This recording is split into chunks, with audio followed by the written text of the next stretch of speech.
పలుకు తొయ్యలి భవ్య రూపము తెలుగు తల్లికి వందనం. మార్గదేశీ సమ్మిళత్ బహు ప్రక్రియాభకు వందనం. సత్కవీశ్వర కల్పనారస దివ్య జలధికి వందనం. భావనా ప్రియ హృత్సరస్సు విహారి హంసికి వందనం. భావనా ప్రియ హృత్సరస్సు విహారి హంసికి వందనం. భావనా ప్రియ హృత్సరస్సు విహారి హంసికి వందనం.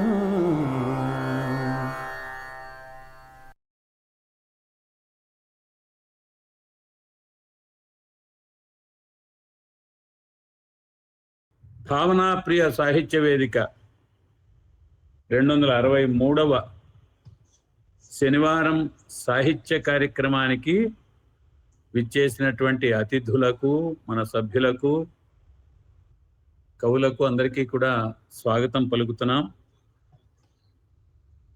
ఈరోజు అతిథులుగా మనకి విచ్చేసినటువంటి వారు శంకర గోపాల్ గారి పుస్తకావిష్కరణ చేసుకుంటున్నాం మనం. వారితో పాటుగా పరిచయం చేయటానికి విచ్చేశారు కంచనాన భుజంగరావు గారు, అలాగే పెళ్ళూరు సునీల్ గారేమో స్పందన తెలియజేయడానికి వచ్చారు. పుస్తక సమీక్ష చేయడానికి ఈరోజు మన భావనా ప్రియ వ్యవస్థాపకురాలు పాలపర్తి హబీలా సిద్ధంగా ఉన్నది. విచ్చేసిన అందరికీ కూడా మరొక మారు స్వాగతం పలుకుతూ కార్యక్రమానికి ఈరోజు చాలా రోజుల తర్వాత, చాలా కాలం తర్వాత మనం మళ్ళీ పుస్తకావిష్కరణ కార్యక్రమం అనే దానికి మనకు ఒక అవకాశం ఇచ్చారు డాక్టర్ గోపాల్ గారు. ఇంతకుముందు ఎన్నో చేశాం శనివార కార్యక్రమాల్లో పుస్తకావిష్కరణ. మళ్ళీ ఈరోజు మాకు చాలా ఆనందదాయకమైన విషయం, అందులో మీరు మా బృందాన్ని ఎంచుకుని మాకు అవకాశం ఇచ్చినట్టు. ఇది ఓ పుస్తకావిష్కరణకు మీరు మాకు అవకాశం ఇచ్చినట్టు. మా బృందం మీద, మా వేదిక మీద మీకున్నటువంటి అభిమానానికి మేము ప్రత్యేకంగా ధన్యవాదాలు ముందరే తెలియజేసుకుంటూ, ఈ వేదిక స్టార్ట్ చేశాక ఇప్పటికి 263 శనివారం సాహిత్య కార్యక్రమాలు నిర్వహించుకున్నాం. అందులో 263వది మీది.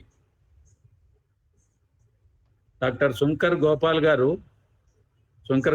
గారు మనందరికీ బాగా పరిచయం. 2 ఏళ్ల బట్టి కూడా మన ఏడాది పండుగలకు వస్తున్నారు. వక్తగా విచ్చేసి వారు తమ జ్ఞానాన్ని మనతో పంచుకుంటున్నారు, మంచి ప్రసంగాలు చేస్తున్నారు. కాబట్టి ప్రత్యేకంగా నేను డాక్టర్ శంకర గోపాల్ గారి గురించి అతి క్లుప్తంగా పరిచయం చేయడమే. వారు తాడేపల్లిగూడెం ప్రభుత్వ డిగ్రీ కళాశాలలో తెలుగు శాఖ అధిపతిగా ఉన్నారు శంకర గోపాల్ గారు. ఇంతకుముందు వారు మా నాయన పాట, ఇదంతా మనం చూశాం కూడా, మనకు అందజేశారు కూడా. వారు మా నాయన పాట అనేటువంటి కవితల పుస్తకాన్ని వారు ఆవిష్కరించుకున్నారు. ఇది వారి 2వ పుస్తకం. ఈరోజు నీటి కుండ లాంటి మనిషి అనేటువంటి పుస్తకం వారి పిహెచ్డి అంశం వచన కవిత్వంలో స్మృతి అనేటువంటి అంశం మీద పిహెచ్డి చేశారు. అటువంటి శంకర గోపాల్ గారి పుస్తకాన్ని ఆవిష్కరించుకునే కార్యక్రమంలో ఇప్పుడు నీటి కుండ లాంటి మనిషి ఏమిటో ఈ మనిషిని చూద్దాం. ఎందుకంటే విశ్లేషణలు ఉన్నాయి కదా. నీటి కుండ లాంటి మనిషి అంటే కవిత్వపరంగా తీసుకోవాలి, చల్లటి మనిషి అని అర్థం. అంతేగాని పొట్ట బానంత ఉంటుంది అట్లా కాదు. వాడు ఎప్పుడు కూడా ఫుల్గా ఉంటుంది ఆ కడుపు అన్నట్టు కాకుండా కవిత్వార్థంలో తీసుకోవాలి. అంటే చల్లటి హృదయం కలిగిన మనిషి. ఇది ఆశయం అండి. కవిలో ఆశయాలు ఉంటాయండి కవులకి. ఈ ఆశయాలు మానవ జీవితంలో, సమాజంలో నిజమవుతాయో లేదో తెలియదు కానీ కవి అన్నవాడు ఎప్పుడు కూడా ఆశాజీవి. మనిషి నీటి కుండలాగా చల్లగా మంచి హృదయంతో ఉండాలి అనేటువంటిది, నిండు కుండలా ఉండాలి అని అనుకుంటూ ఉంటాడు కవి, మంచి కవి అయితే. అలాంటి కవుల ఆశ మరి ఒక మనిషిని, ఓ ప్రకృతిని, ఓ మేఘాన్ని, ఓ మబ్బుని, మట్టిని, పొలాన్ని, చేలను, కవిత మన రైతుని, కర్షకుని ఎలాగా మన గోపాల్ గారు ఈ నీటి కుండ లాంటి మనిషిలో ఎంత స్వచ్ఛమైన మనిషిని, సమాజానికి ఆనందాన్ని కూర్చే మనిషిని ఆశించారో విశ్లేషణల్లో మనం వింటాము. ఇప్పుడు నీటి కుండ లాంటి మనిషి అనే శంకర గోపాల్ గారి వచన కవిత సంకలనాన్ని సంపుటి వారి రచన. వారి శ్రీమతి ఆసిఫా గారు, వారికి స్వాగతం పలుకుతున్నాం. అలాగే వారి అమ్మాయి, గోపాల్ గారి అమ్మాయి శ్రీకృష్ణ ప్రియ, వీరిద్దరూ కలిసి ఆవిష్కరిస్తారు. తాడేపల్లి గూడెం నుంచి మనం ఆ దృశ్యాన్ని ఇప్పుడు మనం చూస్తున్నాం వారి స్వగృహంలోంచి. అబ్బాయి కూడా వచ్చాడు, అబ్బాయి పేరుని అడగలేదు. వారు ముగ్గురు కలిసి ఈ పుస్తకాన్ని ఆవిష్కరిస్తారు. మీకు స్వాగతం పలుకుతున్నాం అమ్మా, పుస్తకాన్ని ఆవిష్కరించండి.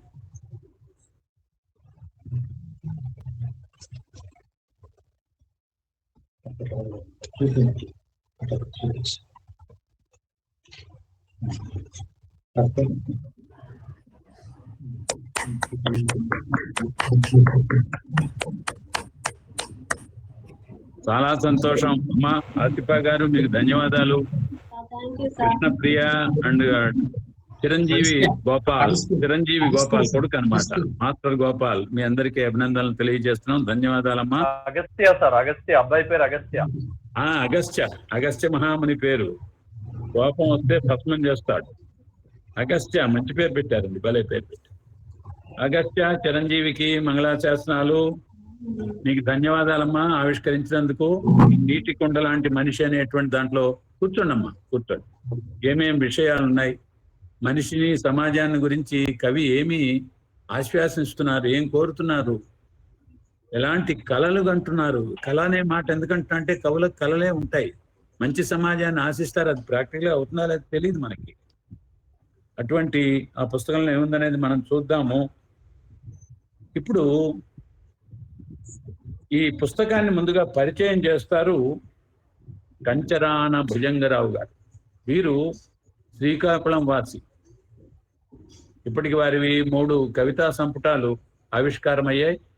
వారు కూడా ఒక అభ్యుదయ కవి. మన గోపాల్ గారు కూడా అభ్యుదయాన్ని ఆకాంక్షించినట్లుగా, అభ్యుదయం అనేటువంటిది ఒక ఆకాంక్ష వారి కవిత్వంలో ఏముంటుందన్నది.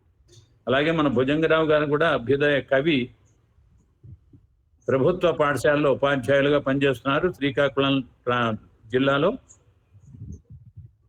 కంచరానం భుజంగరావు గారిని పుస్తక పరిచయం చేయవలసిందిగా కోరుతున్నాం. అయ్యా, మీది 30 నిమిషాలు సమయం చూసుకోండి. మీకు స్వాగతం పలుకుతున్నాం. భుజంగరావు గారు మాట్లాడండి.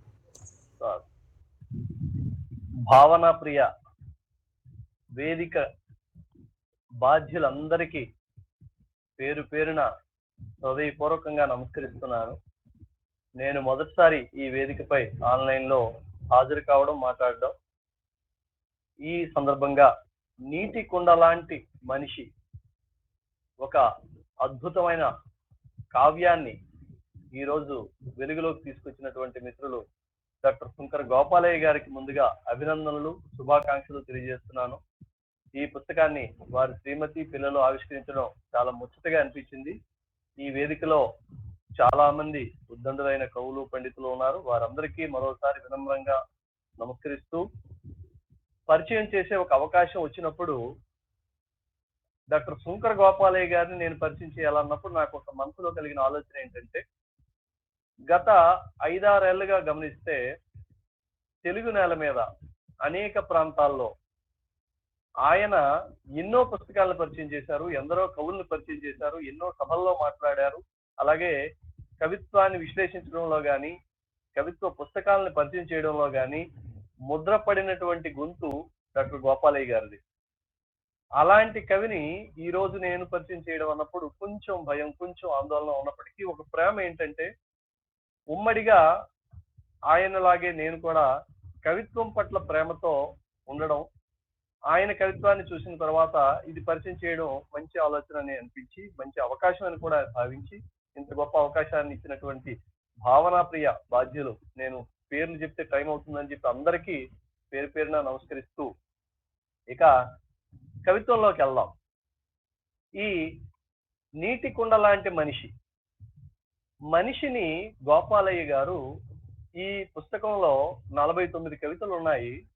ఇంచుమించుగా ప్రతి కవితలో కూడా మానవుణ్ణి ప్రధానంగా భావిస్తూ, మనిషి తన జీవితంలో చాలా తాత్విక అంశాల చుట్టూ తిరిగినటువంటి కవితల్లో కూడా ఆయన ఆలోచన మనిషిని జెండాలా ఎగరేసి చూపించడం అనేది ప్రధానంగా కనిపించింది.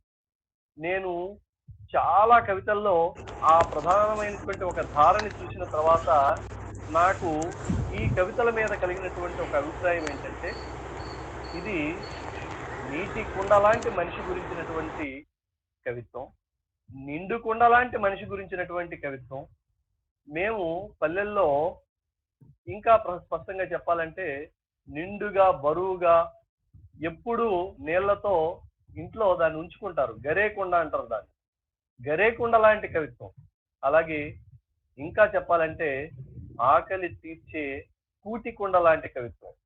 ఇంత అంటే మనిషి ఏ ఆకలితో ఉంటాడో, ఏ ఆకలితో ఉండాలో, ఏది ఆరోగ్యకరమైనటువంటి ఆకలో ఆ ఆకలి పట్ల ఆర్తితో చెప్పినటువంటి కవిత్వం ఈ నీటి కుండ లాంటి మనిషి అనే కవితా సంపుటిలో నాకు కనిపించింది. అయితే అందులో ఒక హెచ్చరికగా కనిపించినటువంటి మరో ధార ఏంటంటే, ఏ మనిషి కూడా ఓటి కుండ లాంటి మనిషి కాకూడదు అనే ఒక భావన అంతర్లీనంగా ఇందులో ఉంది. ఎక్కడా కూడా బోధనలు చేసినట్లు లేదా ఎక్కడా కూడా ఉద్బోధనలు చెప్తున్నట్టు ఎక్కడా ఉండదు. కానీ ఆయన చాలా సున్నితమైన ఎన్నో అంశాలని స్పష్టంగా చాలా సరళంగా కవిత్వం మొత్తంలో ఎక్కడా కూడా పదాడంబరం అనేది నాకు కనిపించలేదండి. చాలా సరళమైన మాటలు. ఇప్పటి తరంలో పిల్లలు, కళాశాలల్లో చదువుతున్నటువంటి పిల్లలు మామూలుగా తిరిగేస్తే కూడా చాలా సులభంగా వాళ్ళు గ్రహించగలిగినటువంటి భాష ఇందులో వాడడం చాలా ప్రత్యేకంగా అనిపించింది. మామూలుగా అయితే కవిత్వంలో ఏవేవో ఆడంబరాలు, అలాగే వాక్యాల్లో ఏవో మెరుపుల కోసం తప్పించే తరం ఒకటి మాది. అయినా గోపాలయ్య గారు దాన్ని జయించి ఎక్కువ మందికి, కొత్త తరాలకి అందుబాటులో ఉంచాలనే ఒక తలంపుతో ఒక ప్రయత్నపూర్వకంగా ఈ కవిత్వం మొత్తంలో ఒక సరళత కోసం కృషి చేసినట్లుగా, భాష విషయంలో చాలా తేలిక మాటల్ని చాలా సరళమైన భాషలో వ్యక్తీకరించడానికి పడినటువంటి ఒక తపన అయితే నాకు కనిపించింది. ఈ మొత్తం కావ్యం మనిషి కోసం తప్పించే వాక్యాలతో జవజవలాడుతూ ఉంది. ఇది మనిషి కోసం తప్పించే వాక్యాలు ఇవి, మనుషులతో మమేకమయ్యే వాక్యాలు ఇవి. మనిషితనం పగిలిపోకుండా, పిగిలిపోకుండా, మనిషితనం చేజారిపోకుండా, మనిషితనం ఒలికిపోకుండా, కరిగిపోకుండా, విరిగిపోకుండా, అలాగే మనిషితనం మురిగిపోకుండా, ముక్కిపోకుండా, మనిషితనాన్ని కవిత్వపు చేతులతో భద్రంగా గుండెల్లో పొదువుకున్న వాక్యాలు ఇవి. ఆత్మలు చప్పట్లు కొట్టే వాక్యాలు ఇవి అని అతను చెప్పారు ఒక దగ్గర. ఈ ఆత్మలు చప్పట్లు కొట్టే వాక్యాలు లాంటి వాక్యాలు ఈ కవితా సంపుటిలో మనకు కనిపిస్తున్నాయి. మనిషి మనిషిగా బతికే కిటుకులేమిటో ఆర్ధమైన పదచిత్రాల్లో పొదిగి చూపించినటువంటి అతిశయం లేని వాక్యాలు ఇవి. మనిషితనం పట్ల అచంచలమైన విశ్వాసం, జీవితం పట్ల ఎనలేని ప్రేమ, ప్రపంచం పట్ల ఎంతో ఆరాధన, కవిత్వం పట్ల కొలవలేనంత వాత్సల్యం, చిరపరిచితమైన ఎన్నో అంశాలను సరికొత్తగా దర్శించగలిగినటువంటి ఊహాశాలిత్వం, ప్రకృతి దృశ్యాలన్నిటినీ పదాల్లోకి సులభంగా అనువదించి తడి రూపల తాజా భావుకత్వంతో అందించినటువంటి ఈ వాక్యాలు మనకి చాలా రసాత్మకతతో కనిపిస్తాయి. పుటలు తిరిగేస్తున్న కొద్దీ మనలో చాలా కొత్త అంశాల పట్ల, ఆయన చూపు పట్ల ఒక గౌరవం కలుగుతుంది. మనం మొదటి కవితలో ఈయన చెప్పినటువంటి ఒక మాట గమనిస్తే, జీవితం బతికుండటాన్ని చూశాను నేను అన్నారు. జీవితం బతికుండటాన్ని చూశాను నేను. ఆయన ఎప్పుడు చూశారు? అప్పుడు అంటే ఒక మంచి స్వర్ణయుగం లాంటి కాలంలో, బహుశా తన బాల్యంలో కావచ్చు, లేదా గతంలో కావచ్చు, లేదా తన ఊహల్లో కావచ్చు. అది జీవితం బతికున్నటువంటి కాలం. మరి ఇప్పుడేంటి అనే ప్రశ్న ఆయన ఎక్కడా ప్రస్తావన చేయకపోయినా పాఠకుడికి వెంటనే స్ఫురించేది ఏమిటంటే, అయితే జీవితం బతికుండే కాలం ఒకప్పుడు ఉండేది, మరి ఇప్పుడు ఎలా ఉంది అనే ప్రశ్న ఎవరికి వాళ్ళు వేసుకునే ఒక పరిస్థితిలోకి ఈ కవిత పాఠకుడిని తీసుకెళ్తుంది. ఇలాంటి చాలా అంశాల్లో ఆయన చెప్పనట్లు చాలా సరళంగా దాన్ని పాఠకుడే ఆ ఆలోచన వైపు వెళ్ళేలాగా ఒక దారి చూపించే వాక్యాలు ఈ కవితల్లో చాలా చోట్ల మనకి కనిపిస్తాయి. మనకి పలమనేరు బాలాజీ గారు ఒక మాట అంటారు, పరాయీకరణంలోంచి, పలాయనవాదాల్లోంచి, భాషలు, మాటలు, నటనల జాతరల్లోంచి బయటపడినప్పుడే మనుషులు మొలకెత్తుతారు, మనుషులు చెగిరిస్తారు, మనుషులు ప్రవహిస్తారు, మనుషులు పరవశిస్తారు. ఏ దేశంలో అయినా, ఏ కాలంలో అయినా మనుషులు కావడమే మనిషి చరిత్ర అని ఆయన ఒక కవితలో చెప్పినట్టు, ఈ మొత్తం ఈ నీటికుండ లాంటి మనిషి కవితల్లో గోపాలయ్య గారు మనిషితనాన్ని గురించినటువంటి ఒక పలవరింత అంతర్లీనంగా అన్ని కవితల్లో కూడా సాగుతూ వెళ్ళడం అనేది నాకు ఇందులో ఒక సారూప్యతగా కనిపించింది. పిల్లల్లా ఆడుకుంటున్న ఋతువుల్ని చూశాను నేను అంటారు. పిల్లల్లా ఆడుకుంటున్న ఋతువుల్ని చూశాను నేను, సంతోషంగా తిరిగే భూమిని చూశాను నేను, దిగులు ముఖం లేని నదిని చూశాను నేను, జీవితం బతికుండటాన్ని చూశాను నేను. ఒకవేళ జీవితం బతికుండటాన్ని చూడలేకపోతున్న తరం ఏదైతే ఉందో ఆ తరం ఇప్పుడు ఖచ్చితంగా జీవితం బతికుండటం, జీవితాన్ని బతికించుకోవడం ఎలాగో అనే ఒక ఆలోచనలోకి వెళ్ళేలాగా ఈ కవితలు వాళ్ళని పురిగొల్పడం అనేది ఇందులో అంతర్లీనంగా ఉన్నటువంటి అంశం. అలాగే తన బాల్యంలో ఆయన చాలా అంశాల్లో, ఎక్కువ కవితల్లో ఆయన మా నాయన పాట, బహుశా 2008లో కవిత్వం రాయడం మొదలుపెట్టినటువంటి గోపాలయ్య గారు 2021 అనుకుంటాను ఆయన మా నాయన పాట తొలి కవితా సంపుటి వచ్చింది. అంటే సుమారుగా ఒక 12 ఏళ్ల కాలం పాటు కవిత్వం రాస్తూ వచ్చినా కూడా పుస్తకంగా రాలేదు. కానీ అంటే ఇప్పటికైతే 18 ఏళ్ళు అనుకున్నాం. ఈ 18 ఏళ్లలో మొదట 6 ఏళ్ళు, తర్వాత 6 ఏళ్ళు, ఆ రెండు కలిపి మా నాయన పాట వస్తే మళ్ళీ 6 ఏళ్లకి ఇప్పుడు మన నీటి కుండ లాంటి మనిషి వచ్చింది. ఈ కవితల్లో మొత్తంగా చూసినప్పుడు తండ్రి, అతని నాన్న చిన్నతనం నుంచి ఆయన ఏదైతే పాటని వీధి భాగవతాలు పాడుతూ ఆయన తన బాల్యంలో కవికి అందించినటువంటి స్ఫూర్తి ఏదైతే ఉందో అదే ఈ రోజు తనని కవిని చేసింది అని చెప్పుకోవడం. అలాగే పాటని ఎన్నో సందర్భాల్లో ఆయన గొప్పగా తల మీద పెట్టుకుని ఊరేగించడం చాలా వాక్యాల్లో మనకు కనిపిస్తుంది. పాట పట్ల ఒక గొప్ప ఆర్తి, గొప్ప ప్రేమ చూపించడం కూడా ఇందులో మనకు కనిపిస్తుంది. అలాగే చిన్నపిల్లల పట్ల కూడా నాకు తెలిసి నీటి గింజల మన గోపాలయ్య గారి మొదటి కవితా సంపుటిలో మురళి కొడుకుల గురించి మొదటి సంపుటిలో ఒక పెద్ద అబ్బాయి గురించి ఒక కవిత ఉంది. ఇందులో చిన్న అబ్బాయి గురించి మురళి వాళ్ళ చిన్న కొడుకు అని ఒక పోయం రాశారు. అంటే పిల్లల పట్ల ఆయన తాలుగా దృష్టి ఈ పోయంలో చాలా అద్భుతంగా పలికింది. వాకిట్లో అడుగు పెట్టానో లేదో తేట నీటి చిట్టి అలలా నవ్వుతున్నాడు వాడు. చిన్న పిల్లల్ని, ఏ పిల్లలైనా సరే వాళ్ళు మనకి ఎదురు పడగానే ఆ కవిత్వం అలా తన్నుకొచ్చేస్తుందేమో. ఈ మురళి వాళ్ళ చిన్న కొడుకుని గురించి చెప్తున్నటువంటి దాంట్లో 2వ స్టాంజాలో చెప్పిన మాట ఏంటంటే, వాడి తాత పద్యమయ్యాడు, నాన్న వచ్చిన కవిత అయ్యాడు, వీడు హైకూలా ఉన్నాడు అంటాడు. వీడు హైకూలా ఉన్నాడు, ఆ చిన్నారి హైకూలా ఉన్నాడంట. అంటే పిల్లల్ని కూడా పద్యాలుగాను, కవితలుగాను, హైకూలుగాను చూస్తున్నటువంటి దృష్టి గోపాలయ్య గారిది. ఇది చాలా ప్రత్యేకంగా ఆకర్షించే గుణం. మనం ఈ కవితల్లో చాలా సందర్భాల్లో ఇలాంటి అద్భుతమైనటువంటి ఉటంకింపులను చూస్తాం. అలాగే వాళ్ళ నాన్న వంక చూసి శిశు లిపిలో రాయలేని ఏవో శబ్దాలు చేస్తున్నాడు, ఆ క్షణాలన్నీ వాడి వైపే అడుగులేస్తున్నాయి అంటారు. అంటే కవితాలుగా క్షణాలన్నీ కూడా ఆ పిల్లాడి వైపే అడుగులేస్తూ ఆ పిల్లాడికి వశం అయిపోతున్నాయి. అంత ఆర్తి పిల్లల పట్ల, కవిత్వం పట్ల చూపించే కవి కాబట్టే ఈయన రాసే కవితల్లో చాలా చాలా చాలా చాలా మానవీయమైనటువంటి దృష్టి వ్యక్తం అవుతూ కనిపిస్తుంది. అలాగే దిగులు పడ్డ వాళ్ళ ముఖాల మీద వీడి లాంటి పిల్లల కాంతి కిరణం సోకితే కాసేపు దీపం వెలిగినట్టే ఉంటుంది అంటారు. పిల్లల తాలుగా నవ్వు, పిల్లల తాలుగా ఆ ముఖాల్లో ఉన్నటువంటి కాంతి, వెలుతురు ఏదైతే ఉందో అది మన మీద పడితే అప్పటికి మనం ఎంత దిగులుతో ఉన్నా కూడా మనిషి ఆ దిగుల్ని మర్చిపోతాడని చెప్పడానికి చిన్నపిల్లల్ని ఇందులో ఈ కవితలో తీసుకొచ్చి చాలా అద్భుతంగా చూపించినటువంటి ఒక నిర్మాణ విలక్షణత మనకి ఇందులో కనిపిస్తుంది.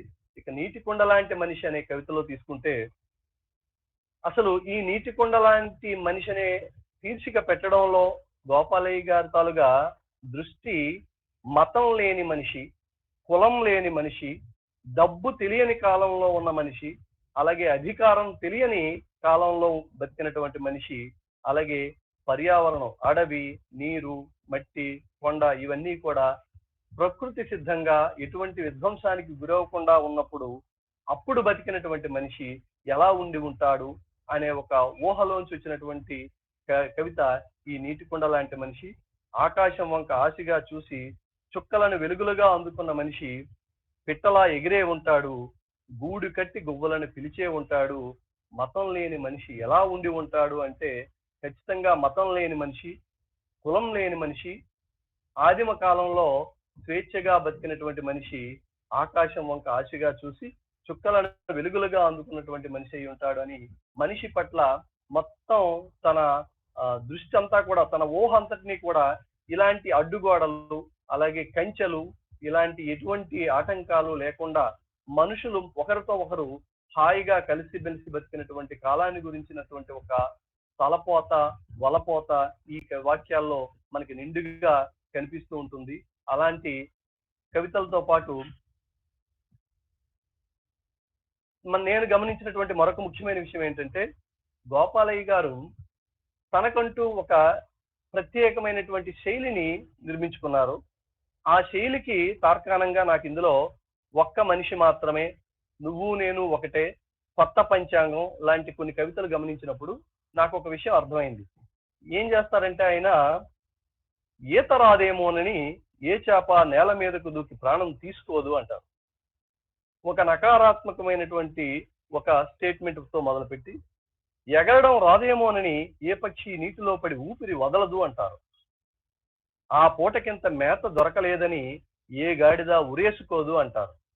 ఇవన్నీ కూడా ఒకటికొకటిగా ఒక 3 అంశాలను తీసుకొచ్చి చివరిలో ముగింపుగా ఒక్క మనిషి మాత్రమే అని ఆ కవితను ముగించినప్పుడు, ఒక్క మనిషి మాత్రమే ఏం చేస్తున్నాడు, ఎందుకు చేస్తున్నాడో ఆలోచించుకోమని చెప్పే ఒక బోధన, కానీ అది బోధనగా ఉండదు. అందులో ఒక ఆలోచింపజేసే లక్షణం మాత్రమే ఉంటుంది. ఇలాంటి శైలి ఆయనకి మాత్రమే ప్రత్యేకం. అది గోపాలయ్య గారి ముద్ర అని మాత్రం ఖచ్చితంగా నేను చెప్పగలను. 3-4 కవితల్లో ఈ నిర్మాణ శైలి కనిపిస్తుంది. ఇది డిక్షన్ పరంగా కూడా గోపాలయ్య గారిని ప్రత్యేకంగా నిలబెట్టే ఒక శైలి ఇది. ఎండకు ఏ చెట్టు కిందకి వెళ్ళినా కుల ధృవీకరణ పత్రం అడగదు అంటారు ఒక దగ్గర. అలాగే దాహానికి ఏ కాలువ దగ్గర నాలుక సాచినా మనుముద్రలు వెతకదు. మతమో వర్ణమో చూసి భూమి గింజను పొదువుకోదు. గుడి, మసీదు, చర్చి చిరునామాలు వెతికి మేఘాలు వర్షాన్ని పంపవు. ఇవన్నీ కూడా నకారాత్మకంగా చెప్తూనే తీసుకెళ్లి బహుశా మనం గణితంలో చెప్తాం. గణితం అంటే ఒక సూత్రాన్ని మనం తీసుకురావాలనుకున్నప్పుడు ముందు కొన్ని ప్రతిపాదనలు తీసుకొచ్చి ఆ ప్రతిపాదనలన్నింటి తాలుగా సాధారణీకరణతో ఒక సూత్రాన్ని నిర్మిస్తాం. ఇక్కడ కూడా అలాంటి కొన్ని ప్రతిపాదనల ముందు నకారాత్మకమైన ప్రతిపాదనలు తీసుకొచ్చి ఆ నకారాత్మక ప్రతిపాదనల ముగింపులో ఒక సూత్రీకరణ తీసుకురావడం గోపాలయ్య గారికి చాలా చాలా ప్రత్యేకమైనటువంటి ఒక నిర్మాణ శైలి. అది ఆయనకి మాత్రమే ప్రత్యేకం, అది ఆయన మాత్రమే సాధించినటువంటి ఒక ప్రత్యేకమైనటువంటి కవిత్వ నిర్మాణ లక్షణం. బహుశా ఆయన్ని ప్రత్యేకంగా నిలబెట్టే లక్షణం అది. అలాగే ఇదే శైలి ఇంకొన్నింటిలో కూడా చూడొచ్చు మనం. ఆయన ఉగాది కొత్త పంచాంగం అనే ఒక కవితలో కూడా ఈ రకమైనటువంటి ఒక శైలిలోనే ఉంటుంది. ఉగాది మీద పద్యం రాయాలని రూలేమీ లేదు అంటారు.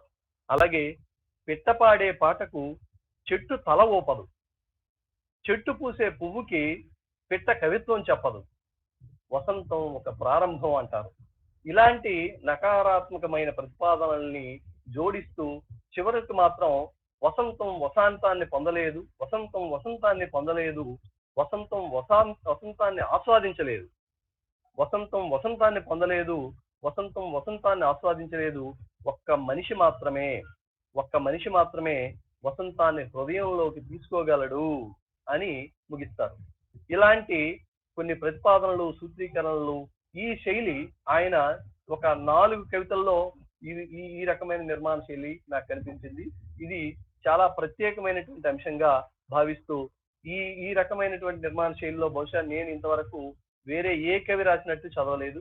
అది ఎక్కడ చదివినా ఇలాంటి వాక్యం కనిపిస్తే గోపాలయ్య గారి పేరు లేకపోయినా సరే గోపాలయ్య గారి వాక్యం అని ఖచ్చితంగా మనం చెప్పవచ్చు. అలాంటి ఒక శైలిని సాధించినటువంటి అంశం ఈయనలో ప్రత్యేకంగా మనకు కనిపిస్తుంది. అలాగే గోపాలయ్య గారు ధిక్కార స్వరం వినిపించినప్పుడు ఎలా ఉంటుందో ఒక కవితలో చూపిస్తారు.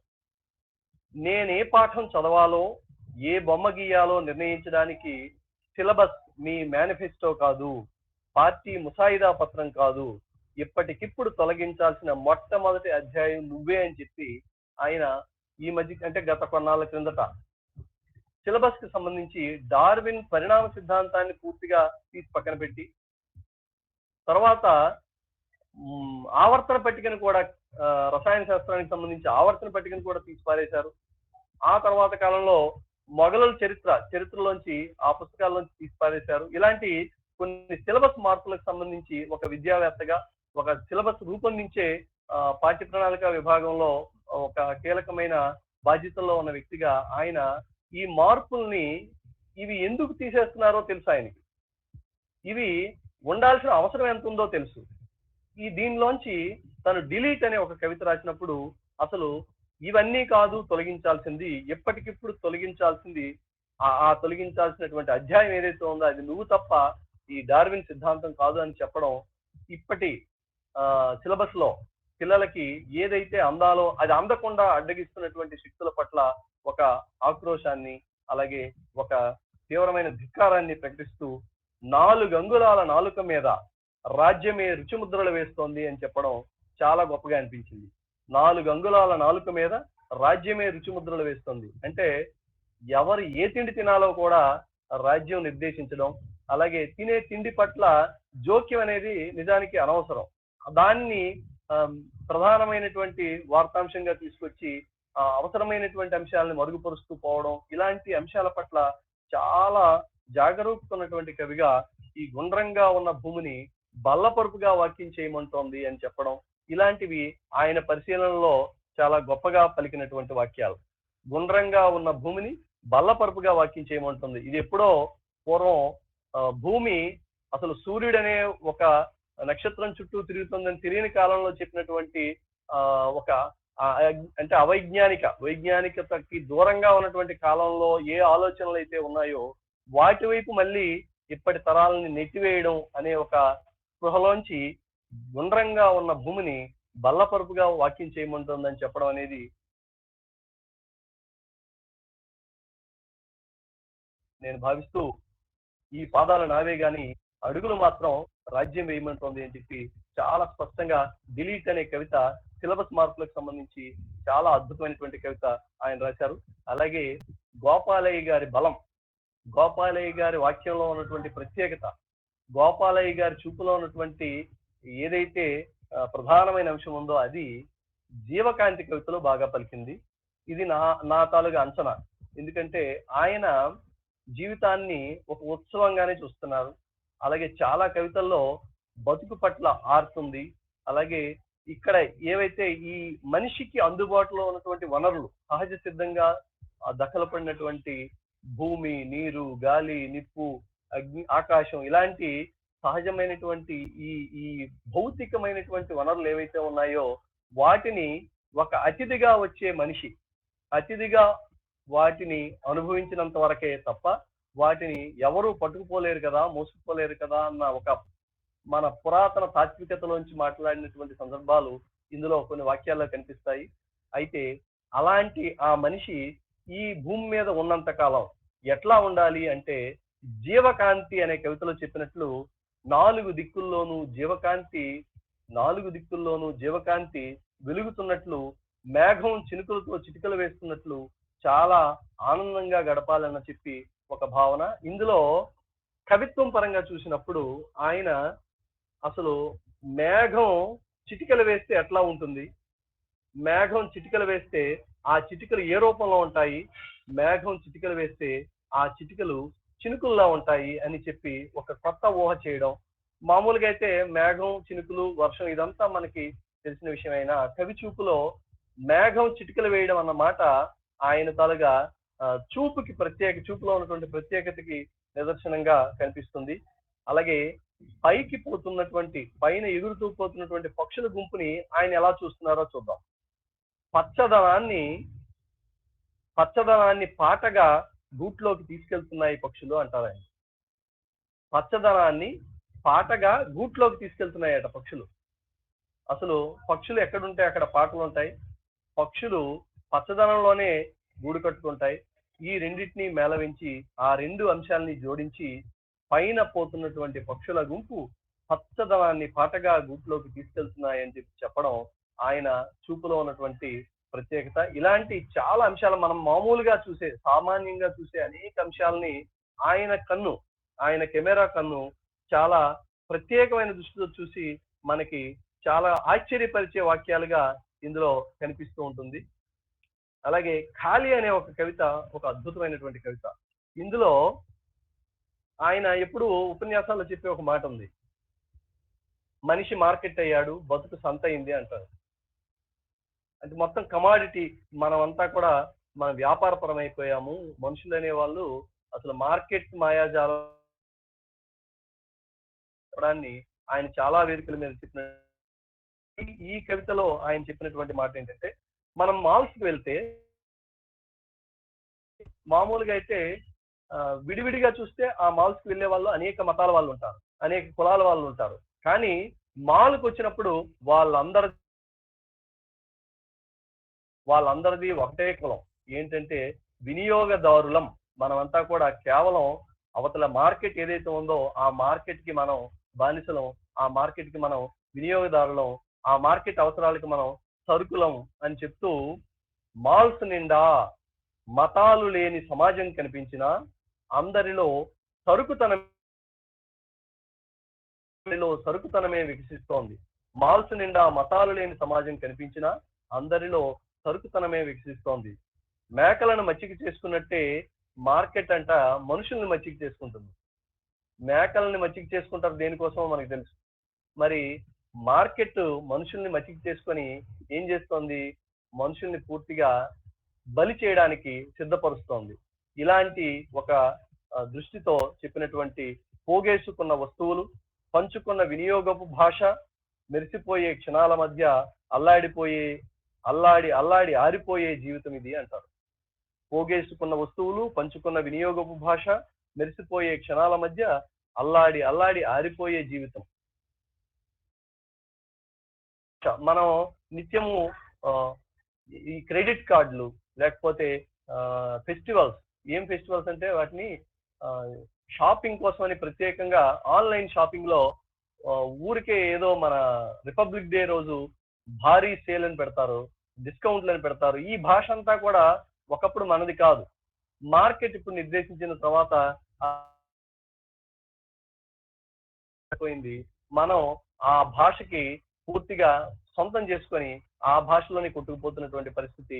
చివరికి అసలు ఇదంతా ఓకే, మనుషులు సరుకైన తర్వాత చివరికి మన చేతుల్లో మొబైల్ తనమే కనిపిస్తోంది అంటారు. మొబైల్ తనం అనే ఒక మంచి మాట వాడారు. మన చేతుల్లో మొబైల్ తనమే కనిపిస్తోంది. ఈ సంత అంతర్వాహినిలా మనలోకి వచ్చేసింది. తనువుల్లో తన్మయాన్ని పలికించి మనల్ని పురివిప్పి ఆడేలా చేస్తుంది. మనం పంజరంలో ఉంటాం, ఆ పంజరం మనకి హాయిగా ఉంటుంది. అంటే పంజరంలో ఉన్న విషయమే మనకు గుర్తుండదు, మనం బందీలుగా ఉన్న విషయమే మనకు గుర్తుండదు. ఈ అంశాన్ని అద్భుతంగా చెప్పి, ప్రపంచం మన చేతుల్లోనే ఉంటూ మన లోపలి ప్రపంచం మొత్తం ఖాళీ అయిపోయి ఉంటుంది అని చెప్పడంతో ఈ ఖాళీ అనే కవిత చాలా అద్భుతంగా వర్తమాన మార్కెట్ పరిస్థితుల్ని, మార్కెట్ కి లోబడినటువంటి మనిషి పరిస్థితిని, ప్రభుత్వాలు పూర్తిగా ఈ మార్కెట్ ఆధారిత వ్యవస్థ వైపే సమాజాన్ని తీసుకెళ్తున్నటువంటి పరిస్థితిని అన్నిటినీ కూడా ఒక్క కవితలో చెప్పినటువంటి తీరు చాలా చాలా నచ్చింది నాకు. ఇదంతా కూడా నా భావనగా మాత్రమే చెప్తున్నాను. ఇక భక్తి అనే ఒక కవిత ఉంటుంది. ఇది ఒక మనిషి ఈ భూమి మీదకి వచ్చి తన జీవిత కాలంలో ఈ వనరులన్నింటినీ కూడా ఆస్వాదించి అనుభవించి మళ్ళీ యథాతథంగా దాన్ని విడిచిపెట్టి వెళ్ళిపోవాలనే ఒక కాన్సెప్ట్ మనకి మన తాత్విక పునాదుల్లో ఉంది. దాన్నే ఆయన కొత్తగా ఎలా చెప్తారంటే, ఒక రైలు ప్రయాణంతో జోడించి, అప్పుడెప్పుడో రెండు వైపులా ఎవరో నాటిన చెట్లు భూమికింత నీడనిస్తున్నాయి, రైలు పోతూనే ఉంది, అక్కడక్కడ సమాధులు కనిపిస్తున్నాయి, ఎక్కడో ఒక చోట రైలు ఖాళీ అయిపోతుంది జీవితం లాగా అంటారు. రైలు ఎక్కడో ఒక దగ్గర ఆగిపోతుంది, అక్కడ ఖాళీ అయిపోతుంది జీవితం లాగా. నేను ఇప్పుడు కూర్చున్నటువంటి నా ప్రయాణం మొదలైనప్పుడు నేను ఏ సీట్ లో కూర్చున్నానో, ఈ ఖాళీ అయిపోయిన తర్వాత, నేను ఖాళీ చేసిన తర్వాత ఆ సీట్ లోకి ఎవరొచ్చి కూర్చుంటారు అన్న ప్రశ్న ఇందులో ఒకటి ఆయన లేవనెత్తి ఎవరు భర్తీ చేస్తారు అని అడుగుతారు. అంటే అన్యాపదేశంగా ఇది ప్రయాణంలో మన స్టేషన్ వచ్చినప్పుడు మనం దిగి వెళ్ళిపోతే తర్వాత స్టేషన్ లోనో ఇంకో దగ్గర ఎవరో ఒకరు వచ్చి ఆ సీట్ లో కూర్చోవడం అనేది ఖాయంగా జరుగుతుంది. దాని గురించి దిగులు, చింత, ఆవేదన అవసరం లేదన్నటువంటి ఒక మన తాత్విక సారాన్ని మళ్ళీ చెప్పినట్టు అనిపించింది నాకు. అలాగే పాట గురించి చాలా కవితల్లో ప్రస్తావన చేశారు. అనంతరం అనే ఒక కవితలో ఇది నిర్బంధ వ్యాపార పవనాలు అన్న మాట వాడారు. నిర్బంధ వ్యాపార పవనాలు అంట. మనం మామూలుగా వ్యాపార పవనాలు అనే మాట ఒకటి ఉంది, అలాగే నిర్బంధం, ఈ రెండింటినీ జోడించినప్పుడు ఇది వాస్తవికతని, మార్కెట్ వాస్తవికతని చెప్పడానికి చాలా అద్భుతంగా పనిచేసింది నిర్బంధ వ్యాపార పవనాలు అనే మాట. అలాగే ఓట్లు తినిబలిసిన ప్రభుత్వం నన్ను తుప్పుక్కున ఉమ్మేస్తుంది అంటారు. ఓట్లు తినిబలిసిన ప్రభుత్వం, ఒక నిమిషంలో ముగించండి, ఒక నిమిషం ఉంది టైము. అలాగే సార్, అలాగే ఓట్లు తినబలిసిన ప్రభుత్వం నన్ను తుపుక్కును ఉమ్మేస్తుంది అని చెప్తారు. అలాగే నేను ప్రైవేటీకరించబడ్డాను అని చెప్తారు. వాణిజ్య విత్తనాలు అన్ని చోట్ల చిగురిస్తున్నాయని చెప్తారు. సింహాసనాలు ఈ సాగుని ప్రోత్సహిస్తూ సింహాసనాలు ఈ వాణిజ్యపు సాగులో మునిగి తేలుతున్నాయని చెప్తారు. ఇలా ఆయన చెప్పినటువంటి మనిషిగా మెరుగుపడడానికి మించిన నాగరికత నుంచి ఆయన కలగంటున్నటువంటి స్థితి ఇందులో మనం చూస్తాము. మొత్తంగా ఇంకా చెప్పాలంటే 49 కవితల్లో నేను చాలా తక్కువ మాత్రమే సృష్టించగలిగాను. నాకు నచ్చినటువంటి ప్రధానమైన అంశం, నేను కేవలం పరిచయం చేయడానికి తీసుకున్నప్పుడు నాకున్న అతి కొద్ది సమయంలో నేను తీసుకున్నటువంటి అంశాలు ఇవి. తిరుగుతున్న భూమికి కవిత్వమే కేంద్రకం అని చెప్పడం ఒకటి, అలాగే పాటలు మరణించవు అని ప్రకటించడం ఒకటి, పాట నా హృదయ సంబంధి అని చెప్పడం ఒకటి, జీవితం బతికుండటాన్ని చూశాను నేను అనడం ఒకటి, అలాగే 4 అంగుళాల నాలుక మీద రాజ్యమే రుచిముద్రలు వేస్తుందని చెప్పడం ఒకటి, గుండ్రంగా ఉన్న భూమిని బల్లపరుపుగా వాక్యం చేయమంటుందని చెప్పడం ఒకటి. ఇలాంటి అంశాలు చాలా కొత్తగా అనిపించాయి. అలాగే వాణిజ్య విత్తనాలు అన్ని చోట్ల చిగురిస్తుంటాయని చెప్పడం కూడా చాలా కొత్తగా అనిపించింది. నేను ప్రైవేటీకరించబడ్డాను అని చెప్పి ప్రకటించడం కూడా చాలా బాగుంది. ఇలా ఈ కవిత్వ సంపుటిలో నేను ఇప్పటి వరకు పరిచయం చేసింది లేశ మాత్రమే.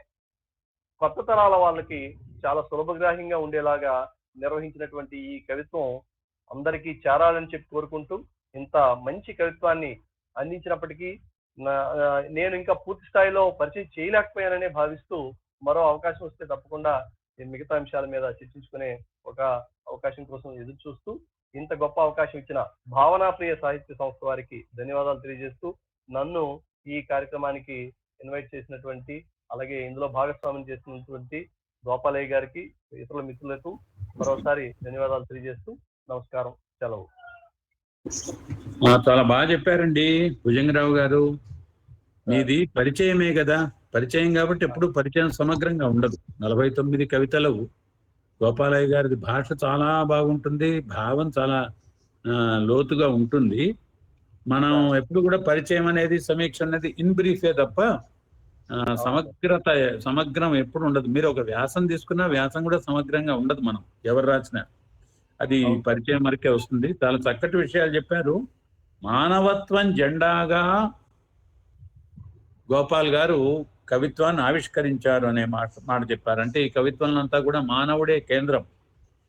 ఆకలిని తీర్చే కూటి కుండ వంటి కవిత్వము అనే ఒక మంచి మాట చెప్పారు మీరు. ఈ కవిత్వం ఎట్లాంటిదంటే ఆకలిని తీర్చే కూటి కుండ లాంటిది అన్నారు. ఏ మనిషి కూడా ఓటి కుండలాగా ఉండరాదు అని గోపాలయ్య గారి ఆశయం అని కూడా చెప్పారు మీరు.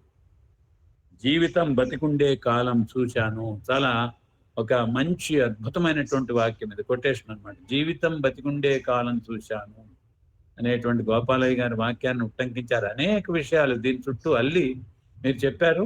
మీ ప్రయత్నంలో మీరు చాలా చక్కగా కృతకృత్యులు అయ్యారు. భుజంగరావు గారు చక్కని సమీక్ష అందించినందుకు, పరిచయం చేసినందుకు, పుస్తకాన్ని పరిచయం చేసినందుకు మీకు భావనాప్రియ పక్షాన మరోసారి మేము ధన్యవాదాలు తెలియజేసుకుంటూ, అభినందనలు అందజేస్తూ ఇప్పుడు రెండో అంశంలోకి వెళదాం. వ్యవస్థాపకురాలు భావనాప్రియ, గొప్ప రచయిత్రి, కవయిత్రి అయినటువంటి ఖమ్మం వాసి, ఖమ్మంలో పనిచేసేటువంటి టీచర్ అయినటువంటి పాలపర్తి హవీల ఒక 10 నిమిషాల పాటు ఈ సమీక్షను శంకర గోపాల్ గారి నీటి కుండ లాంటి మనిషి అనే పుస్తకాన్ని సమీక్ష చేస్తుంది. పాలపర్తి హవీలను ఆహ్వానిస్తున్నాను. ధన్యవాదాలు గురువు గారు. అందరికీ నమస్కారం. నేటి కార్యక్రమంలో పుస్తకాన్ని ఆవిష్కరించుకొని ఆనందంతో కుటుంబంతో కలిసి ఈ కార్యక్రమంలో పాల్గొంటున్నటువంటి శంకర గోపాల్ గారికి అభినందనలు తెలియజేస్తున్నాను. ఈ పుస్తకాన్ని అందంగా సమీక్షించినటువంటి భుజంగరావు గారు ఈ వేదికలో కలుసుకోవడం సంతోషం. వారు నీటి గింజల పంట లాంటి అందమైన కవిత్వం రాసినటువంటి, వచన కవిత్వాన్ని రాసినటువంటి పోయిట్. ఈ వేదికలో మనం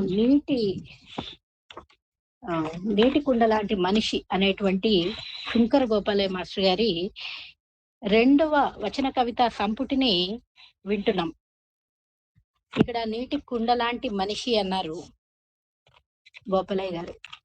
నీటి కుండ లాంటి మనిషి, కూటి కుండ లాంటి మనిషి, ఇలా మనం ఎన్ని చెప్పుకున్నా ఆ కుండ ఒకవేళ అమృతపూరకమైనదైనప్పటికీ కూడా అది నిండుదా వెల్తిదా అనేది ఒక క్రూషియల్ పాయింట్. ఎందుకంటే అమృతపూరకమైనటువంటి పాత్ర అయినా కానీ నిండుగా లేకపోతే తొణుకుతుంది.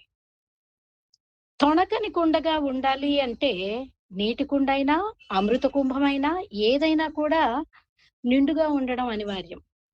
వెలితిగా ఉన్నట్లయితే అది తొణుకుతుంది.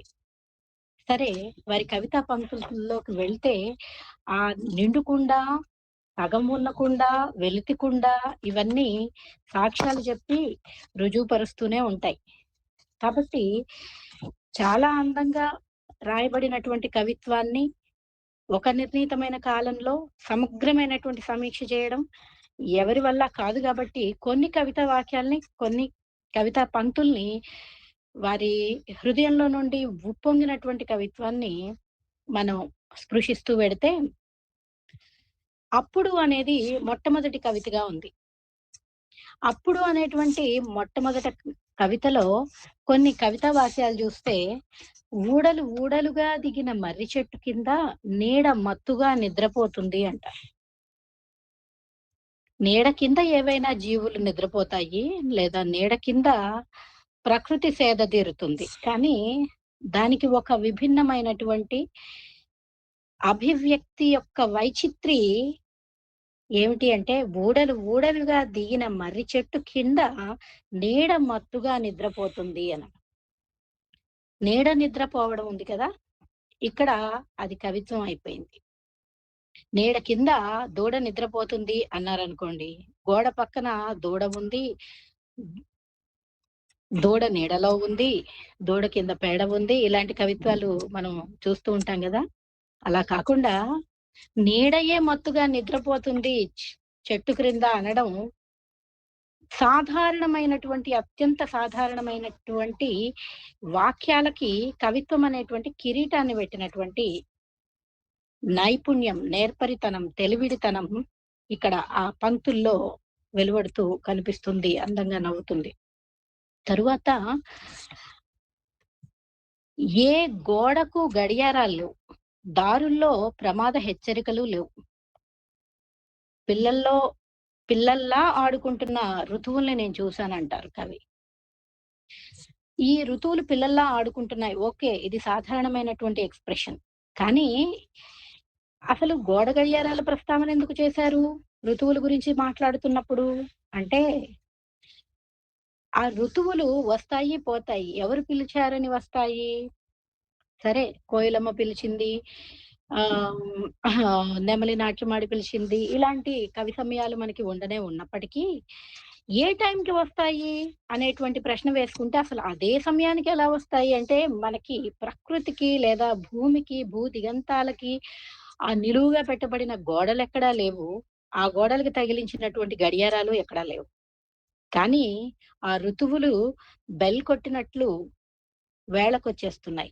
ఏ గోడకు గడియారాలు లేవు. పోనీ వస్తుంటే ఏమన్నా దారుల్లో ప్రమాద హెచ్చరికలున్నాయా? అది లేవు. హాయిగా వస్తున్నాయి ఋతువులు. నిత్యము స్వాగత గీతాలు పలుకుతూనే ఉంది ప్రకృతి. నేలమ్మ నిత్యం స్వాగతం అన్నట్లే, ఎప్పుడు ఏ ఋతువు వచ్చినా స్వాగతం అన్నట్లే ఓపెన్ ఆప్షన్ తో ఉంది. ఆస్వాదిస్తుంది. తను వచ్చినటువంటి ఋతువులు ఇచ్చినటువంటి వాయనాన్ని పుచ్చుకుంటుంది, పచ్చబడుతుంది, ఎండుతుంది, వడగాలి సెగలకు కములుతుంది, మంచుకి తడుస్తుంది, పూస్తుంది, ఫలిస్తుంది. కాబట్టి ఏ గడియారాలు కూడా గోడలకు లేవు, దారుల్లో ప్రమాద హెచ్చరికలు లేవు, పిల్లల్లా ఆడుకుంటున్న ఋతువుల్ని చూశాను అంటారు. ఊడలుగా దిగిన మర్రి చెట్టు కింద నీడ మత్తుగా నిద్రపోతుంది ఒక లక్షణం. ఏ గోడలు లేనటువంటి గోడ గడియారాలు లేనటువంటి ప్రకృతి ఋతువు హాయిగా ఋతువులు వచ్చి వెళ్తూ ఉన్నాయి. అంతేకాకుండా దిగులు ముఖం లేని నదిని నేను చూశాను అంటారు. నది ప్లాస్టిక్ వాటితో, వ్యర్థాలతో నదులు కానీ జలాశయాలు కానీ వాపోతున్న రోజుల్లో బ్రతుకుతున్నాం. కానీ కవి ఎక్కడో దిగులు ముఖం లేని నదిని చూశారట. అది ఆయన హృదయం ఉప్పొంగడానికి ఒక కారణమైంది. Spontaneous overflow of powerful feelings అని అంటారు విలియం వర్డ్స్వర్త్ తన లిరికల్ బ్యాలెడ్స్ అనేటువంటి తను రాసిన ప్రసిద్ధ గ్రంథంలో. దాదాపు 1800 సంవత్సరాలు ఆ టైంలో ఆయన రాశారు. ఆయన ప్రసిద్ధమైనటువంటి వచన కవిత రచయిత పాశ్చాత్యులు. కవి హృదయము విపత్తులకి స్పందించినట్లే ఒక స్వచ్ఛతను చూసినప్పుడు కూడా ఓవర్ఫ్లో అవుతుంది. ఆ ఉప్పొంగినటువంటి దానిలో నుండి ఇలాంటి కవితా పంక్తులే వెలువడతాయి. ఆ కవి హృదయం ఉప్పొంగడానికి మరొక కారణం కూడా ఇదే కవితలో కనపడుతుంది. ఒకటేమనుకున్నాం, ఊడలుగా దిగిన మర్రి చెట్టు కింద ఇంకా నీడ మత్తుగా నిద్రపోతుంది. అంటే చెట్టు కొట్టేయలేదు, ఇంకా కొట్టివేయకుండా పచ్చని చెట్లు ఉన్నాయి, చిక్కని నీడలు ఇంకా పరుచుకుని ప్రకృతిలో ఉన్నాయి. వేళకు ఋతువులు వస్తూ ఉన్నాయి, పోతూ ఉన్నాయి. అంతేకాకుండా దిగులు ముఖం లేని నది ఎడనెడ కనబడుతున్నాయి, జలాశయాలు. గుట్టలు పోసిన ధాన్యపు గింజల మీద పిట్టలు పెత్తనం చేస్తున్నాయి. అంటే ఇక్కడ ప్రకృతి ఆధిపత్యం కనబడుతోంది. ప్రాకృతిక ఆధిపత్యం ఎక్కడుంటుందో అక్కడ సస్యశ్యామలత ఉంటుంది, అక్కడ పచ్చదనం ఉంటుంది. ప్రకృతి మీద మనిషి ఆధిపత్యం చేయడం కాదు, ప్రకృతి మనిషి మీద ఆధిపత్యం చేసిన రోజు మనకి మన పూర్వకాల రోజులు మళ్ళీ తిరిగి వెళ్లి విరుస్తున్నాయా అని ఎడనెడ ఆ దృశ్యాలు కనపడ్డప్పుడు కవి హృదయం ఖచ్చితంగా ఉప్పొంగుతుంది. అలాంటి సందర్భాలలో ఇక్కడ మరొక దాన్ని కూడా స్ఫురింపజేసి ఉండవచ్చు. విస్తరించి మాట్లాడడానికి నాకు ఇచ్చింది 10 నిమిషాలే కాబట్టి ఆ నిడివిలోనే మాట్లాడాలి. ఇక్కడ ఒక ప్రతీక ఉందా అన్నది కూడా అనిపిస్తూ ఉంటుంది. గుట్టలుగా పోసిన ధాన్యపు గింజల మీద పిట్టల పెత్తనాలు చేస్తున్నాయి. అంటే చక్కగా పంట కోసి కుప్పలు పోసుకున్నటువంటి రైతు కష్టం మీద దళారీలు దాడి చేయడం కూడా అది మరొక సెన్స్ లో ఉంది. ఎందుకంటే మనకి రైతుకి ఎలుకల్ని తినేటువంటి, పంట నష్టం కలిగించే ఎలుకల్ని తినేటువంటి పాములు గాని, సాలెపురుగులు గాని, లేకపోతే కొన్ని రకాల జీవులు ఏవైతే ఉన్నాయో వానపాములు గాని, ఇవన్నీ రైతు మిత్రులుగా చెప్పబడతాయి. అదే విధంగా పక్షులు, చిలుకలు ఇవి పంట ధాన్యాన్ని ముక్కుతో పొడిచి వేస్ట్ చేస్తాయి, వ్యర్థం చేస్తూ ఉంటాయి. కాబట్టి ఇవి వ్యవసాయదారునికి, రైతుకి శత్రువులుగా చెప్పబడతాయి. ఇక్కడ గుట్టలుగా పోసిన ధాన్యపు గింజల మీద పిట్టలు పెత్తనం చేస్తున్నాయంటే దళారీ వ్యవస్థను ప్రతీకాత్మకంగా స్పృశించినటువంటి వైనం కూడా కనపడుతుంది. అంటే అదేదో అపరిచితుడు సినిమాలో ఒకడు మంచివాడు ఉన్నాడు, వాణ్ణి పాడు చేశారా అంటారు. ఇలా ఉందా సమాజం? ఒకడైనా చెడ్డ పని చేశాడా? అయితే మన సమాజం మనలాగే ఉందన్నమాట అన్నట్లు ఓ ధోరణి, ఓ వ్యంగ్యం కూడా అక్కడ కనిపిస్తూ ఉంటుంది. గుట్టలుగా పోసిన ధాన్యపు గింజల మీద యథావిధిగా పిట్టల పెత్తనాలు చేస్తున్నాయి.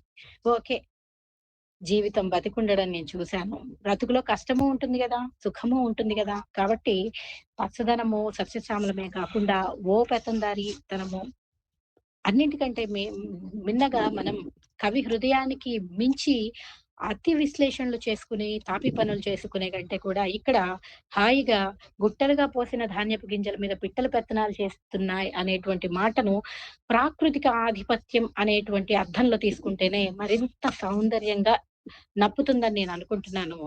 తరువాత రెండో కవితలో చూసుకున్నట్లయితే జీవితంలో కష్టాలను జుట్టుపట్టి ఆవలికి లాగేయగల విద్యను అమ్మ దగ్గరే నేర్చుకున్నాను అంటారు. అమ్మ అడవి అనేటువంటి కవితలో జీవితంలో కష్టాలను జుట్టుపట్టి ఆవలికి లాగేయగల విద్యను అమ్మ దగ్గరే నేర్చుకున్నాను. ఇది ఆయన రాసుకున్నవైనప్పటికీ కూడా ఎవరు చదువుకునేటప్పుడు వాళ్ళ అమ్మే గుర్తొస్తుంది కావచ్చు. నిజానికి అంతటి సాహసి అమ్మ దగ్గర నుండే ఎవరైనా ఆ విద్యను సాధన చేయవలసిందే. ఎవరైనా అమ్మ దగ్గరే నేర్చుకోవాల్సిన విద్య అది. కాబట్టి ఆ మాటల్ని ఆయన ఆర్ద్రంగా చెబుతూ అప్పుడప్పుడు పొయ్యిగడ్డ ఎలుతురులో అమ్మ ముఖంలో సూర్యుడు వెలుగుతున్న ఆనవాళ్లు చూశాను. ఈ మాట ఎన్ని అర్థాలను ఇస్తోంది? అసలు సూర్యుడు వెలగడం అంటే ఏంటి? వేడిమికి ప్రతీక కదా, అంటే అమ్మ కోపంగా ఉందేమో. ఒక అభ్యుదయానికి ప్రతీక కదా, ఒక అణిచివేయబడిన స్థితి నుండి ఏమో ఇంట్లో ఏ గొడవ జరిగిందో తెలీదు, పొయ్యి గడ్డ వెలుతురు అన్నారు అంటే పొయ్యి గడ్డ వెలుగునిస్తుంది అంటే అది ఖచ్చితంగా రాత్రి అన్నది సమయం అని మనం అర్థం చేసుకోవచ్చు. పొయ్యి గడ్డ ముందు తల్లి కూర్చొని ఉందంటే సాయంత్రం అన్నం వండే వేళ అని అర్థం చేసుకోవచ్చు. కాబట్టి ఆమె ముఖం ఎర్రబారిందేమో, ఇంట్లో ఉన్నటువంటి జరిగినటువంటి ఏదో సంఘటనకు ఆమె ఆక్రోశపడిందేమో, ఆవేశపడిందేమో, ఆవేదన పడిందేమో. అయినా కానీ రేపటి ఉదయ కిరణంలా తన ఆశయం తన ముఖంలో ఇంకా చిగిర్చే ఉందేమో. అందుకని ఆ సూర్యుడిని అమ్మ ముఖంలో చూశానని ఒక్క మాట చెప్పడంతో కవి పాఠకుని మీద చాలా బాధ్యత పెట్టాడు. కాబట్టి కవిత్వం సాదాసీదాగా చదువుకునే కంటే ఆలోచనతో చదువుకునేటువంటి పాఠకుల మస్తిష్కాలలోనూ మరింత సౌందర్యాన్ని సంతరించుకుంటుందని భావిస్తాను. ఇక్కడ చివరి మాట చెప్పి నేను ముగిస్తాను. తొలకరి చినుకుల్లో పుట్టానని విత్తనంలా నవ్వుతూ తాత చెప్పేవాడు. ఎప్పుడు తొలకరి తొంగి చూసినా అమ్మ పుట్టినరోజే అనుకుంటాను. వర్ష ఋతువు నాకు రక్త సంబంధి. తాత తొలకరిలోనే పుట్టాడు, అమ్మ తొలకరిలోనే పుట్టింది. కాబట్టి వర్ష ఋతువు నాకు రక్త సంబంధి అంటున్నాడు కవి. ఇక్కడ మనకి ఇద్దరు వ్యక్తులే ఉన్నట్లు కనపడుతున్నా నిజానికి అక్కడ 5 పర్సన్స్ ఉన్నారేమో అని నాకు అనిపిస్తోంది. ఎందుకంటే చచ్చి పుట్టే ఒక స్థితి అక్కడ కనపడుతుంది. తొలకరి చినుకుల్లో పుట్టానని విత్తనంలా నవ్వుతూ తాత చెప్పేవాడు. విత్తనంలా అనేటువంటి ఒక మాటని అక్కడ ప్రయోగించడం ద్వారా కవి ఏదో చెప్పదలించాడు. విత్తనం చచ్చి పుడుతుంది, నూరింతలై పుడుతుంది. అక్కడ అలా చచ్చి పుట్టిన తాతయ్య బహుశా కవి కడుపులో పుట్టాడేమో తెలీదు. అక్కడ తాత కనపడుతున్నాడు. మరి తాత గురించి చెప్పారు, తల్లి గురించి చెప్పాడు, రక్త సంబంధం అంటున్నాడు, తన గురించి చెప్పొచ్చుగా. అమ్మ చచ్చి పుడితేనే కదా తన అమ్మకి కాన్పు అయ్యేది, తాను పుట్టేది. కాబట్టి విత్తనం చచ్చి పుట్టినట్లే అమ్మ చచ్చి పుట్టినప్పుడు కవి పుట్టాడు. తాతయ్య చచ్చి మళ్ళీ తిరిగి మన కడుపులో పుడతాడు. ఇంతటి 5 పర్సన్స్ ఒదిగి ఉన్నటువంటి ఆ అందమైన కవితా పంక్తులు చాలా హృదయరంజకంగా అనిపిస్తూ ఉంటాయి. మనకి అడుగడుగున ప్రతి వాక్యంలోనూ కనబడేటువంటి కవితా పంక్తులు అలరిస్తూ ఉంటాయి. తర్వాత రాత్రి దృశ్యాలు ఏరు సాగుతూ ఉంటే కింద మట్టికి నిద్ర ఉండదు, అది కూడా కదులుతూ ఉంటుందని ఒక అర్థము. చీకటి పడితే ఏట్లో మట్టిని ఇసుకని సరఫరా చేస్తున్నారు అనేటువంటిది ఒక స్ఫురింపజేస్తున్నారు కవి. ఇలాంటి అందమైనటువంటి కవిత్వం చూసిన తర్వాత ఈ కవిత్వం ఎప్పుడు అమృతాన్ని పోలినటువంటి పరమాన్న భోక్తమే, సందేహం లేదు.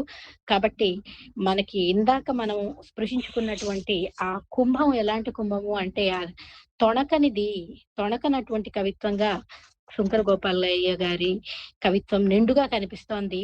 వారికి హృదయపూర్వకంగా అభినందనలు తెలియజేస్తూ వారి భవిష్యత్తులో మరిన్ని ఉత్తమ కావ్యాలు వెలువరించాలని కోరుకుంటూ వారి కవిత కుంభము మరింత పూర్ణం కావాలని ఆకాంక్షిస్తూ నాకు ఈ అవకాశం ఇచ్చినటువంటి నిర్వాహకులకి ధన్యవాదాలు తెలియజేస్తూ విరమిస్తున్నాను. నమస్కారం. Thank you Havilah.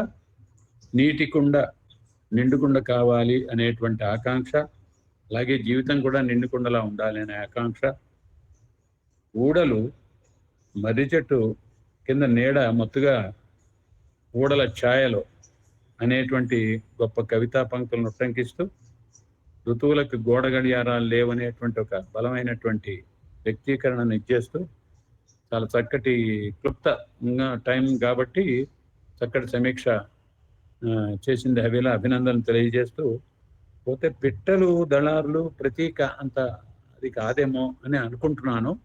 అయితే అవ్వచ్చు కూడా కవి గారి ఉద్దేశం. కానీ పిట్టలు చాలా అల్పజీవులు, రెండోది అవి దాని సహజమైనటువంటి ఆహారం పంటలు, అవి చాలా అల్పజీవులు. దళారులు అట్లా కాదు, దళారులు రైతును మింగేటువంటి వాళ్ళు దళారులు.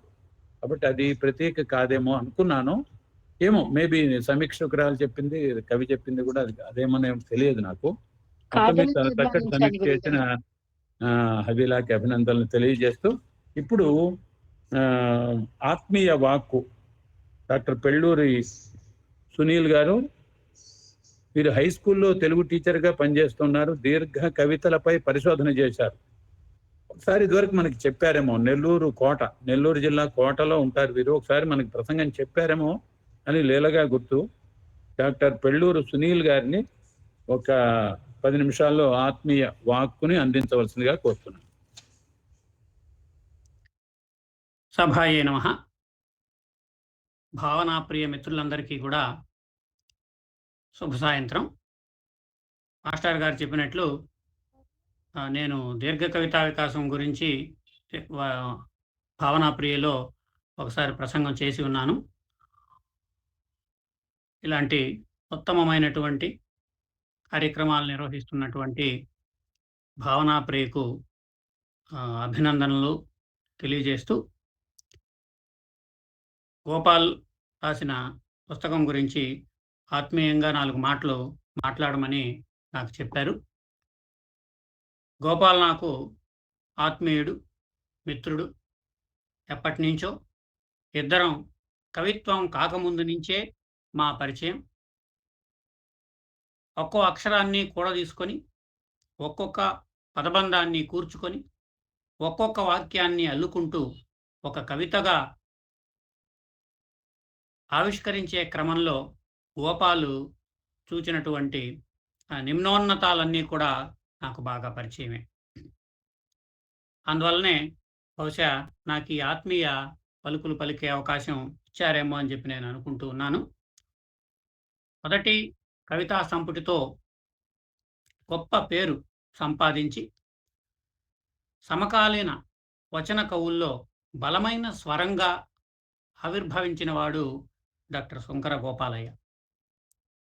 తను ప్రతిదాన్ని ఎంతో సునిశితత్వంగా పరిశీలించే గుణం కలిగిన వాడు. అందుకే అతని కవిత్వం అంతా కూడా ప్రకృతికి సంబంధించిన అనేక ప్రతీకలు మనకు కనిపిస్తూ ఉంటాయి. శీర్షికలు మాత్రం లక్ష్యాత్మకంగా పెడతాడు.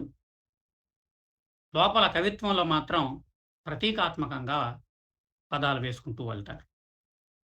అయితే గతంలో అప్పుడెప్పుడో మన తెనాలి రామకృష్ణ కవికో పదగుంపన శైలి అని చెప్పి ఒక పేరు ఉండిందంట.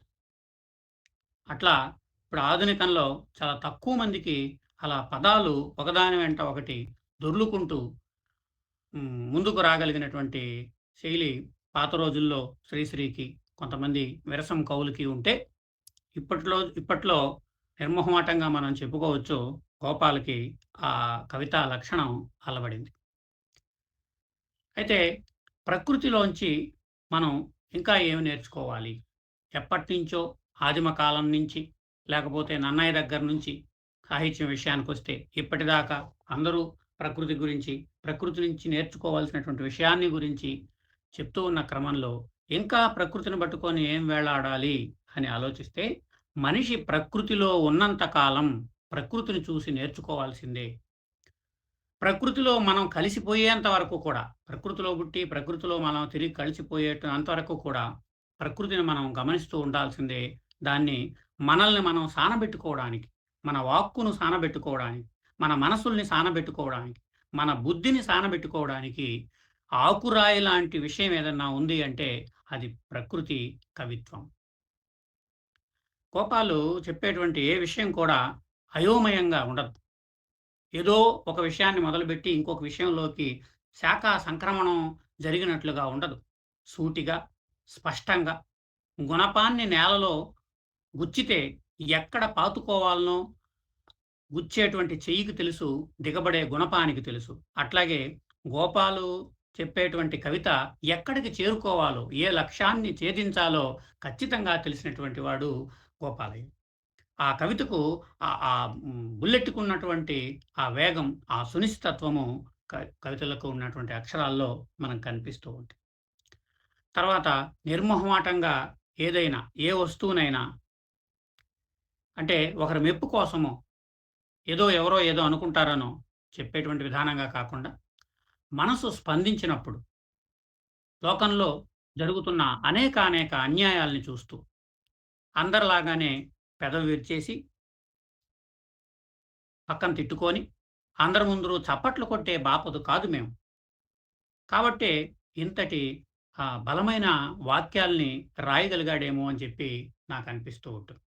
కవి ఎప్పుడూ కూడా ఎల్లప్పుడూ కవి చేయాల్సినటువంటి ప్రధానమైన అంశం అలాంటిది. నిర్భయంగా ఉండడం. ఎవరి కోసమో, ఎవరి మెప్పు కోసమో 4 మాటలు మాట్లాడడం కాదు. ఎవరో ఇచ్చేటువంటి ఏదో ఒక అవార్డు కోసం పాకులాడడం కాదు. లేకపోతే ప్రభుత్వము ఇంకొకరో చేసేటువంటి కప్పే శాలువాల కోసం, ఇంకో దాని కోసమో కాదు. నన్నెవరు గుర్తించడం లేదని ఈ మధ్య చాలామంది కవులు వాపోవడం మనం చూస్తూ ఉంటాం. నిజానికి గుర్తింపు అక్షరాన్ని, మనం రాసేటువంటి అక్షరాన్ని బట్టి ఆ గుర్తింపు వెతుక్కుంటూ వస్తుంది. నరత్నం అన్విష్యతే మృగ్యతే హితత్ అనే మాట మనం కాళిదాసు చెప్పగా విన్నాం. రత్నాన్ని మనం అన్వేషించాలే కానీ మనల్ని రత్నం అన్వేషించుకుంటూ రాదు. కాబట్టి మన కవిత్వానికి గుర్తింపు ఎలా వస్తుందంటే, మన కవిత్వంలో అక్షరంలో ఉన్నటువంటి ఆ పదునే లాక్కొస్తుంది.